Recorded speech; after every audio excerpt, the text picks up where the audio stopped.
Out past my neighborhood in this dead-end stretch sits a notoriously haunted house. The place is a two-story setup, comes with a massive front yard. Because the exterior walls were painted completely white, the locals just call it the Pale House. The thing was built back around 2009. A family of 4 lived there back then. The dad, the mom, and 2 sisters. The way I remember it, the dad was some college professor. The mom was this really gentle stay-at-home house. The 2 sisters were still in school, really cute kids.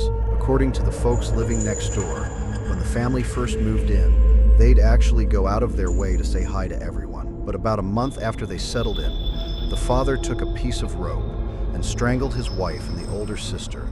Then he hung himself. The younger sister, as she saw her dad murder her sibling, managed to hide. That's the only reason she made it out alive. She was eventually taken in by some distant relatives. Ever since that massacre, the house has just been abandoned, never sold and never put up for rent. It just sat there empty. Until one day during summer break, our sophomore year, me and my buddies, Trent and Gabe, who we call Feeder, the 3 of us were bored out of our skulls. Our brains must have short-circuited. We hit it off on this dumb idea. Decided to go explore that house. Urban exploring haunted spots was a massive trend online back then. We figured we'd go take some selfies, throw them on our socials, and flex on the other kids when school started back up. Deep in the night, a few days later, the 3 of us packed our camera gear and rode our bikes over to that 2-story house. Even though it was pitch black out, that white house stuck out like a sore thumb in the dark. We could spot it from a mile away. Once we got there, to keep from getting busted, we ditched our bikes a good distance away. Then we circled the perimeter, looking for a way in. All the first-floor windows were boarded up tight. The second-floor ones weren't boarded, but they were plastered with newspaper from the inside. You couldn't see a damn thing from the yard. The front and back doors were padlocked. Huge, heavy-duty locks looked like a real pain to crack. To get inside, the 3 of us pried the wooden boards off a small window right next to the back door. Pretty soon we were staring at the glass pane, but the inside was a total void. Couldn't see a thing. I flashed my mag light through the glass. Barely made out some round object, along with cabinets and tables and chairs. Figured it was the stuff the family left behind, never cleared out after the incident. Once we climbed in, we realized the place had clearly been cleaned. Not a single piece of trash, freaky clean. The furniture had a thin layer of dust on it, but everything was neatly arranged. After we practically turned the kitchen upside down, we got ready to take our selfies. That's when I noticed Trent's hand seemed to be bleeding. Dude, what the hell? You want to step out and patch that up? Nah, I'm good. Kinda just scraped it on some glass squeezing in. Didn't even feel a thing. It ain't a big deal. Chill out. The 3 of us then left the kitchen and headed into the living room. Same deal as the kitchen in here. A little dust on the furniture, overall super clean, nothing particularly weird. But there was this floor clock sitting right in the living room. The second I laid eyes on that clock, my stomach tied into a nasty knot. Just like that family, the clock had permanently stopped working. Since there wasn't much else in the living room, we poked around for a minute and made our way out to the hallway. As we walked, we noticed a few doors flanking both sides of the hall, 1 on the left, 2 on the right. At the very end of the hall, the right side led to the foyer and the stairs going up to the 2nd floor. Back in the kitchen and the living room. Even though it was dark, the vibe wasn't that heavy. We were still joking around and shooting the breeze, but the moment we stepped into that hallway, Buddy felt like stepping into a completely different time zone. There was this unexplainable, suffocating pressure. Nobody was really talking anymore. I honestly felt like even the oxygen in here tasted different from the outside. Feeder was looking seriously on edge, said, "Look, I'm getting a really bad vibe from this. Maybe we just bounce and go home." Bro, we're already here. Ain't no way we're leaving without checking it out and snapping some pics. You're gonna regret it tomorrow if you chicken out now. I pointed my camera at the foyer and snapped a shot. Because the flash went off, the whole area lit up crystal clear for a split second. I saw something hanging on the doorframe up a wharf on the left side of the hall. I shined my flashlight on it. After squinting at it, I realized it was a bunch of yellow warding strips slapped above the door. Seeing those occult papers, cranked the already heavy tension straight up to 11. Nobody made a sound. I threw out an idea. Let's check the 2 rooms on the right that don't have the creepy hexes on them first. Turned out, those 2 rooms were just a walk-in closet and a bathroom. Nothing special. I even fired off a picture inside. We finished our photos and grouped back up in the hallway. Should we check out the room with the yellow papers? Feeder shook his head like crazy, refused to even step near that door. It's fine, I'll go first. You guys just stay behind me. Pushing the door open revealed a regular-looking study. The footprint of the room was massive. Aside from a few bookshelves, there was only a single desk and a chair. But on the wall, right behind the desk, hung an entire collection of genuinely horrifying masks. The whole setup looked deeply sinister. Scared the living daylights out of all 3 of us, we pushed through and walked into the study anyway. Trent, man, what the hell is actually written in these books? I can't read a single damn word. God knows what language the books on those shelves were printed in. Couldn't even figure out what genre they were. On top of that, the room was full of these bizarre hanging trinkets. No idea what country they came from either. It gave us a total morbid curiosity trip. While we were checking this stuff out, Feeder noticed a weird, palm-sized object sitting on the shelves. Then we saw a plate was wrapped around something that looked like pottery. Round shape, kind of like a dish. A tiny dip right in the dead center, edged with a ring of strange engravings and symbols. When we found this thing, Feeder and Trent got extremely hyped up. They happily grabbed it to take a souvenir photo with it. Feeder was the first to hold it up for a shot. Trent was right after him. While Trent was holding it, blood from the cut on his hand smeared right onto the surface. The absolute second Trent finished snapping that photo with it .comming from somewhere in that room, there was this loud, electric buzzing sound. The place was dead quiet before that. Zero ambient noise in the house, so that buzzing sounded sharp as hell, sent violent shivers down all 3 of our spines. We whipped our heads around looking for the source, never found it though. About 10 minutes passed, the noise died out. Dead silence swallowed the room again. Was that a freaking earthquake just now? No, didn't feel the ground shake at all. Just the sound. We definitely messed with stuff we shouldn't have touched. The original owners are getting pissed.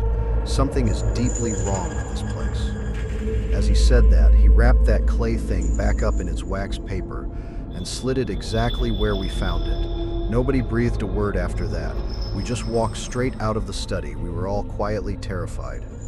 Right as we hit the doorway, though, I aimed my camera into the empty room and popped off one last picture. Once we were out in the hall, the second floor was the only thing left to check out. Even though some real freaky stuff just went down, we were already in too deep, so we decided to push up to the second floor. Walking back through the hall still felt cold and grimy, but nowhere near as suffocating as it was in that study. As we were moving, Trent actually pulled Feeder over to stand in the foyer so I could take a group shot of them. But the moment I looked at them through my viewfinder, I saw absolute raw terror painted across both their faces. They were ghost white, staring like they just saw the devil himself.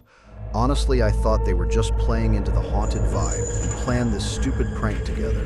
Yo, I got the shot. We moving or what? I mean, seriously, what are you guys doing? Why are you freezing up? Is there something behind me? Ah. The 3 of us deadlocked our eyes on the study door, didn't dare to blink, terrified something ungodly was about to rush out at us. I slowly backed up. Didn't stop moving until my spine hit the foyer wall. Once I was pinned there, the 3 of us simultaneously trained our flashlights straight at the study door that was slowly creaking open. Then we saw something lurking right behind it, staring dead at us. I knew we were screwed. I immediately hid my hand behind my back and tried to twist the foyer deadbolt, trying to bail out the front, but then it hit me. Every single door in this house was padlocked from the outside. Even though the knob turned, the door was solid brick. No way in hell it was opening. Right then, Trent and Feeder noticed me fidgeting. They clearly knew what I was trying to do, shot me this desperate, questioning look. I shot them a helpless glance back, dropped my vitals to a whisper, and mouthed, "The foyer door is locked shut. Will not open." Right at that very moment, Feeder let out this blood-curdling shriek. Sounded like he was about to sob. Me and Trent looked over at him first, and saw his eyes bulging toward the study. We whipped our heads back around and saw that, without us noticing, right on the edge of the study door, a pair of sickly white hands had gripped the frame. You could clearly make out the pale joints of the fingers. My fight or flight immediately screamed run, but my body was entirely drained of strength. I couldn't even force a sound past my throat, just stood there paralyzed, staring numbly at those white hands. A second later, something else began to slowly emerge right next to those hands, this dark half-circle shaped thing, poking out bit by bit from behind the door. A moment later, we found ourselves staring at a pair of vertically slitted eyes. The exact second those eyes locked onto ours, Trent unleashed a violent scream, spun on his heels, and bolted straight up the stairs to the second floor. His screaming snapped me and Feeder out of our catatonic shock. Our motor skills instantly kicked back online. We chased right after Trent up those stairs, howling our lungs out the entire way up. Trent blindly grabbed the first room he saw and ducked inside. Me and Feeder piled in right behind him. Once all three of us were inside, we slammed the door and locked it from the inside. Because whatever we just saw downstairs was beyond terrifying, the three of us huddled on the second floor dock, completely unable to form a coherent sentence. My brain, though, was running in hyperdrive. I pressed my back against the door and scanned the room. First thing I noticed, the window panes were entirely blacked out with newspaper. There was a desk sitting directly under the window, a massive wall-to-wall closet on the right side, and a large bed sitting on the left. None of us dared to breathe a word. We all just pricked our ears, straining to hear the hallway. Mortified that those hands from downstairs and the thing attached to that head were coming up the stairs for us, but we listened for a long time and heard absolutely nothing. It was deathly still out there. God knows how long we sat like that. The three of us started to regain a tiny bit of composure, slowly calming our nerves. But then whatever lived in this house decided to play with us. Where are you guys? A man's voice echoed from a distance, deep and guttural. Sounded like it was drifting up from the first floor. Our nerves snapped tight all over again, froze us to the spot. Another moment passed. Feeder strained his throat and croaked out in a raspy whisper, that voice downstairs. It's probably one of the neighbors. They probably heard us screaming our heads off earlier. They're here to get us out. That logic sent my brain spinning. If our screaming match actually did alert the neighborhood, then yeah. That scenario made total sense. But the thing is, I never heard a single sound of anyone breaking in from the outside. The voice just spawned out of nowhere. Which meant there was a very high chance the guy talking was already inside the house with us. Right as I was frantically weighing the odds, that man's voice drifted up from downstairs again. Where are you? This time Feeder absolutely lost it. He hollered at the door at the top of his lungs. We're upstairs, second floor. Get up here and help us. Since I was heavily doubting the situation, I kept my mouth shut tight. Trent and I exchanged a look, then pressed our ears tight against the door, listening desperately for any movement in the hall, and then the voice rang out again.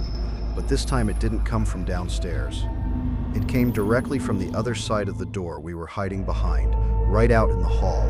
We finally heard it crystal clear, exactly what the guttural voice was saying. Connie, so this is where you are. All three of us jolted in sheer terror. We scrambled away from the door, eyes glued to the wood, praying to God nothing was about to bust through. If you think whoever is standing on the other side of that wood is here to help, you are dead wrong. Part 2 is where the real nightmare breaches the room.